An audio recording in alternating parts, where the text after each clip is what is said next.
Hello there everyone and welcome to the Creative Jumpstart class with the Sweet Moments release. So we're going to be creating this card today. It's very pretty and very sparkly and shiny too. So to start with, for the flowers, I am going to be using the Rose Mallow Simple Colouring Stencil.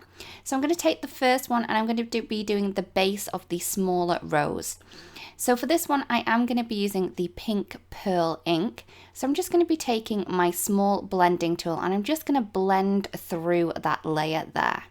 Once I've done that, I'm then going to move on to rouge, and I'm then going to take the second layer and I'm going to line that up against the base of the layer that we've done previously. And I'm just going to ink through this one with the rouge ink and the same blending tool that I used before. So once that's done, I can then just shift that stencil up, line that up again with the bottom of the image, and this time round I'm going to be using the Coral Bliss ink to add in that third layer. So once that's done, I'm then going to move on to one of the leaves. So this is on the first stencil, and for this I am going to be using the Minty Mint for that base layer. So I'm just going to ink through just to add that really light green to the bottom layer there.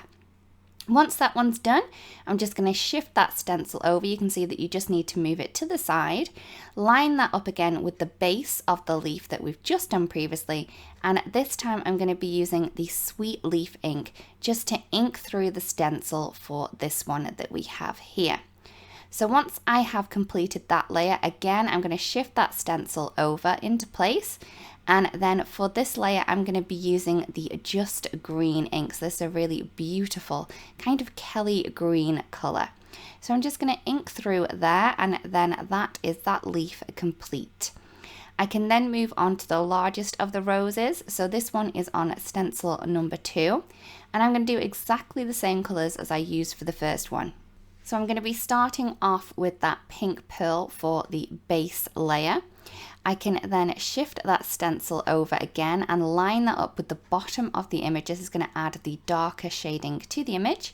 And this time round, I am going to be using that rouge. So the same as before, I used the rouge for the second layer. I'll be using the rouge again for the second layer of this flower. So we get the same kind of tones and colors in both of the flowers. So once I'm happy with the amount of ink I have through there, I'm just going to shift that stencil over again, line it up again with the bottom of the image, and then I'm going to be using the Coral Bliss to add in that darker shading and shadow to that floral image. Once that's done, I can then move on to the rest of the leaves. Now these are on the third stencil, and I'm going to be using the same colors as I did before for the other leaf. So for the base layer, I'm going to be using that Minty Mint color. Then for the second layer, I'm going to shift that over into place and then use the Sweet Leaf. Again, shift the stencil over and then add in that Just Green for that smaller leaf cluster. For this larger one, it has 4 layers. So I'm going to add in the first layer with the Minty Mint. Then I'm going to shift that stencil over and I'm going to be using the Sweet Leaf. So all you need to do is line up that first leaf on this layer here. And then I'm going to take the third layer, and this is going to line up along the kind of base of the leaves here. And for this one, I'm going to be using the Just Green. And then last but not least, I'm going to add in that darker shading using the Hunter Green. So once I have all of my stenciled images, I'm then going to fussy cut around these. So I'm just using my scissors and I'm just adding a little bit of a white border around the edge of these to make the fussy cutting a little bit easier and more quick as well. I'm then going to do my background. So I have the Splatter Hot Foil Plate already in my hot foiling machine. I've waited until that's got nice and warm. And I'm then going to take some gold foil. Now you want to place this down on top so the foil is facing the hot foil plate. I'm then going to use some navy cardstock. I'm going to place that into position, and I'm also going to be using a couple of shims just to add the right pressure I need for my machine. Once I've run that through my die cutting machine, this has added the pressure to it. I'm then going to remove those shims, and then I have my little background piece. All you need to do is just tear off or pull away gently that foil, and you can see just how pretty that background is there. So once that's done, I'm then going to add this to a 4¼ by 5½ navy card base, and I'm just popping that into place with some of the glue tape from Altenew. Now, as you can see, because I'm going to place my images down onto this dark card background, they kind of look a little bit strange because they do have that white border.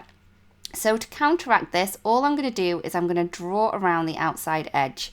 So firstly, I did it with some Desert Night artist marker, but then I found it was a little bit too light. So I then went over the top of the Desert Night artist marker with some sapphire. And then I found that it worked really well with that navy colored cardstock that we have in the back. So once that was done, I'm then ready to adhere my pieces down into place. So I'm just going to be using a little bit of foam tape just to add a little bit of dimension to these images and then pop them down onto that background. So once I've done that, I'm then going to move on to my sentiment. So I have another piece of navy cardstock and I'm going to be using the inside and out stamp set for this one. And all I'm going to do is I'm going to stamp the So Kind onto my navy cardstock using some embossing ink. And I'm then going to heat set it using some of the rose gold embossing powder.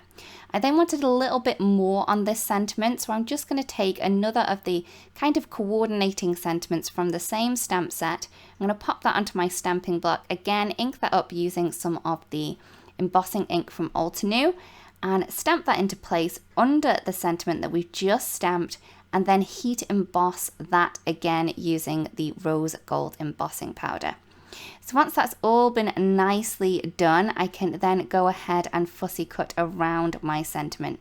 So I'm just going to add a little bit of a border around the outside edge of these words, and it is going to make it a lot easier to do that. Once that's been nicely fussy cut, I'm just going to add a little bit more foam tape to this, a little bit more dimension, and I'm just going to add this into place onto my little floral cluster that we have going on our card. So I'm just going to pop that into place, making sure it's nice and straight using my guidelines on the back. I'm then wanting to add a little bit more sparkle. So all I'm going to do is I'm going to add some wet glue, and I'm also going to be adding some of the metallic gold, well, the antique gold sequins from Altenew.